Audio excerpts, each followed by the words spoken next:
सबसे पहले उपाध्याय जी आपके पास आना चाहूँगा। मोदी जी तो कश्मीर में थे, उन्होंने जैसा वो बोलते हैं बड़े बड़े वादे भी किए और जो काम सरकार ने किए वो गिनाए भी हैं, और चिनाब नदी पर खड़े होकर उन्होंने पाकिस्तान को दो टूक जो है चैलेंज भी किया है। लेकिन राहुल गांधी जी आज फिर सरेंडर वाली बात करने लगे। 1 महीना हो गया ऑपरेशन सिंदूर को, ट्रंप साहब ने 11 बार जरूर सीज फायर की बात कही है, लेकिन उन्होंने सीज फायर कहा था, सरेंडर नहीं कहा था। आप लोग उसको सरेंडर शब्द क्यों इस्तेमाल कर रहे हैं बार बार?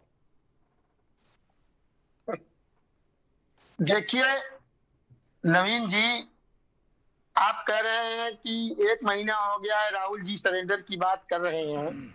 ये तो 70 साल 75 साल पुराने इतिहास की बात करते हैं, जिनसे जब कुछ पूछा जाता है तो इतिहास में ही जाते हैं हमेशा। और आप देखिए 1 महीने से अधिक हो गई घटनाएं 22 अप्रैल को हुई थी, लगभग 1.5 महीना होने जा रहा है।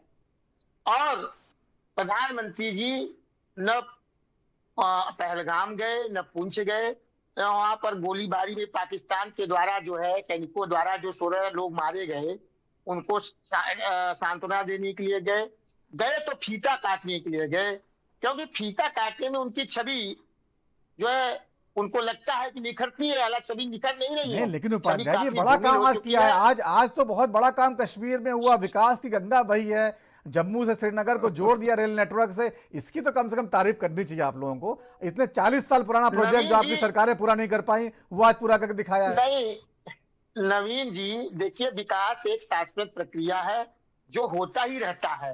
कोई भी सरकार हो, कोई ज्यादा तेजी से करती है, कोई कम करती है। लेकिन ये जो दुर्गम इलाके की बात है वहां पर किया विकास मानते हैं जी।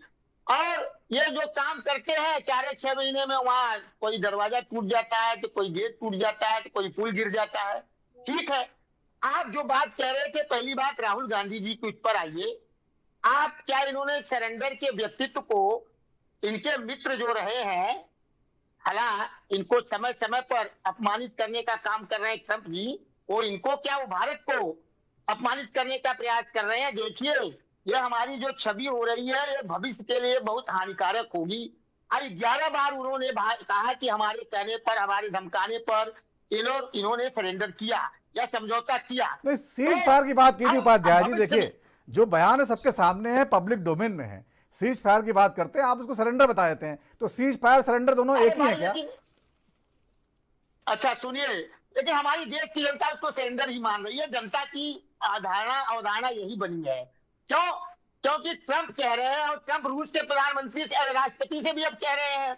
अब बताइए, वो तो शपथ पत्र देकर कहे हैं, और इन्होंने एक बार भी विशेष सत्र बुलाकर संसद में इस पर चर्चा नहीं की। अगर चर्चा करते और ट्रंप को कहते कि आप गलत कह रहे हैं, इससे आप बार बार कह रहे हैं, जिससे हमारे और अमेरिका के संबंधों पर इसका बुरा प्रभाव पड़ेगा, ये कहने की जरूरत थी कि नहीं थी?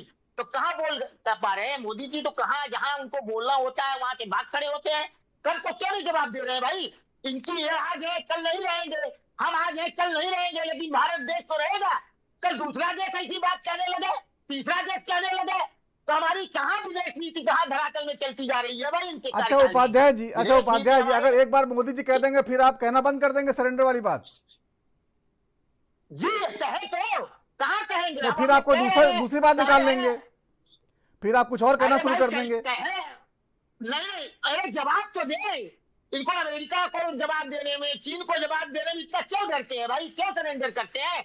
विशेष सत्र तो बुलावे। चलिए ठीक है, पूछ लेते हैं। बीजेपी के नेता अमित तिवारी जी हमारे साथ हैं, विपक्ष और भी तो बात कहेगा। पूछ लेते हैं उपाध्याय जी।